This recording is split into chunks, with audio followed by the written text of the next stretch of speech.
Hello friends, hi, welcome to our channel. ఈరోజు అయితే నేను ఒక క్రాఫ్ట్తో మీ ముందుకు వచ్చేసాను. అదేంటంటే మనకు వినాయక చవితి దగ్గరగా వచ్చేస్తుంది కదా. సో ఇంట్లోనే ఈజీగా వినాయకుడిని ఎలా ప్రిపేర్ చేసుకోవాలి, ఇంట్లో ఉండే ఇంగ్రీడియంట్స్తోనే ఎలా ప్రిపేర్ చేసుకోవాలి బొజ్జ వినాయకుడిని అనేది ఈ వీడియోలో మీతో షేర్ చేస్తున్నాను.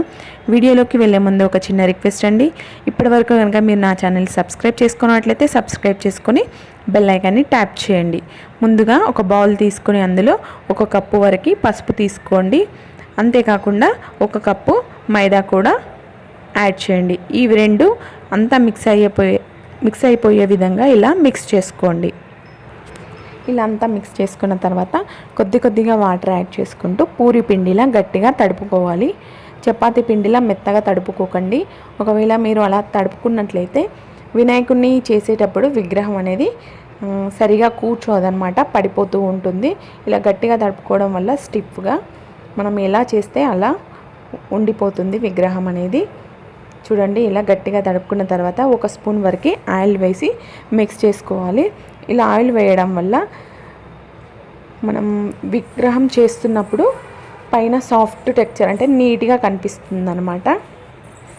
దీన్ని ఒక అరగంట పాటు పక్కన ఉంచుకోండి. అదేవిధంగా మైదా పిండిలో కొద్దిగా వాటర్ యాడ్ చేసి ఇలా వైట్ కలర్లో కూడా పిండిని తడిపి పెట్టుకోండి. ఒక హాఫ్ అన్ అవర్ తర్వాత చూసినట్లయితే పిండి కొద్దిగా మెత్తబడుతుంది.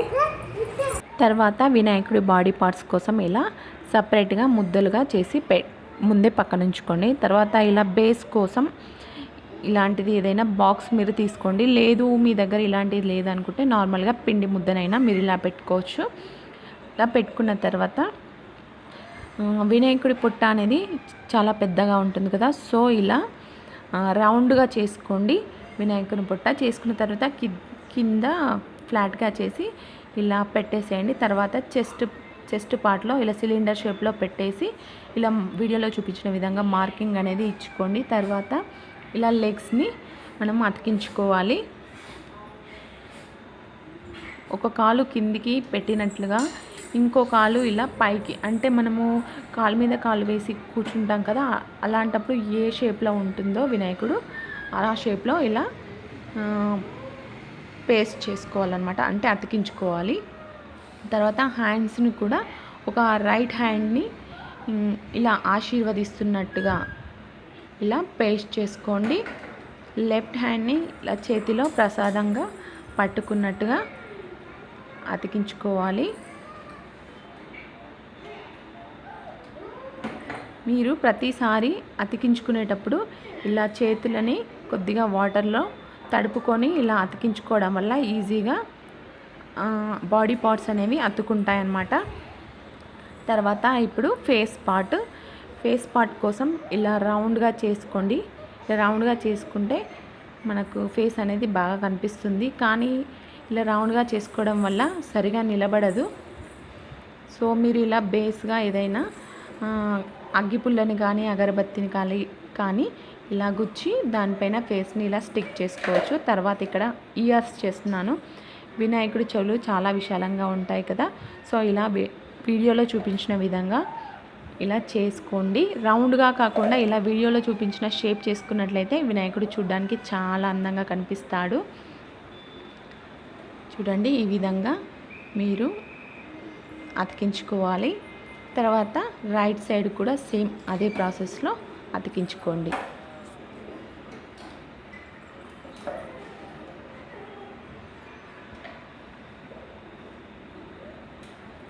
ఇలా మీరు పుల్లలు పెట్టడం వల్ల బాడీ పార్ట్స్ అనేవి ఊడిపోకుండా గట్టిగా ఉంటాయి.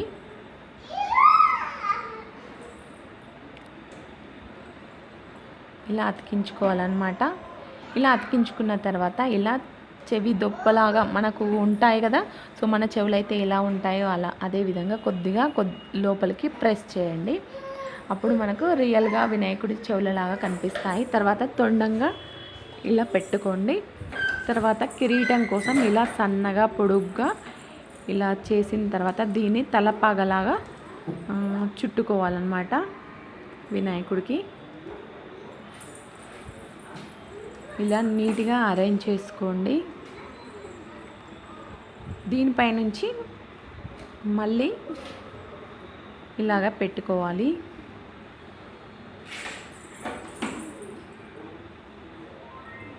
ఇప్పుడు పైన ఒక బాల్ లాగా చేసి ఇలా పెట్టేసుకోండి. అప్పుడు కిరీటం అనేది రెడీ అయిపోయింది.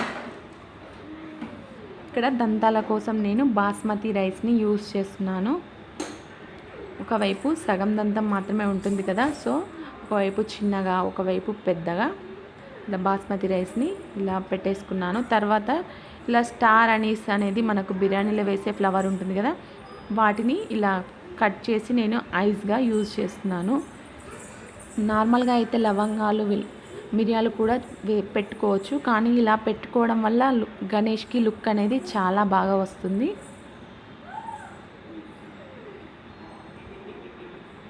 చూడండి, వినాయకుడు మోస్ట్లీ రెడీ అయిపోయాడు. ఇక్కడ నేను ఫింగర్స్ కోసం ఇలా లైన్స్ అనేవి డ్రా అంటే ఇలా అగరబత్తితో ఇలా ప్రెస్ చేస్తున్నాను. లెఫ్ట్ హ్యాండ్కి రైట్ హ్యాండ్కి, అదేవిధంగా లెగ్స్ కూడా సేమ్ ఇదే విధంగా పెట్టుకోవాలన్నమాట.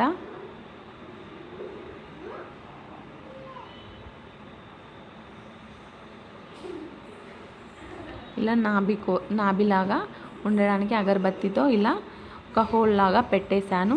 తర్వాత ఇలా లెగ్స్ కూడా పెట్టేసుకుంటున్నాను. ఇప్పుడు ఇయర్స్ కోసం ఇలా అగరబత్తితోనే ఇలా లైన్స్ ఇచ్చుకుంటున్నాను, న్యాచురల్ లుక్ కనిపించడానికి. చూడండి, అదేవిధంగా తొండానికి కూడా ఇలా లైన్స్ పెట్టుకుంటున్నాను. ఇప్పుడు వినాయకుడికి ఆభరణాలు అనేవి ఉంటాయి కదా, వాటి కోసం మనం వైట్ కలర్లో పిండిని తడుపుకున్నాం కదా, వాటిని ఇలా సన్నగా పొడుగ్గా దారాలుగా చేసుకొని వాటిని ఆభరణాలుగా అతికించుకోవాలన్నమాట, హ్యాండ్స్కి లెగ్స్కి.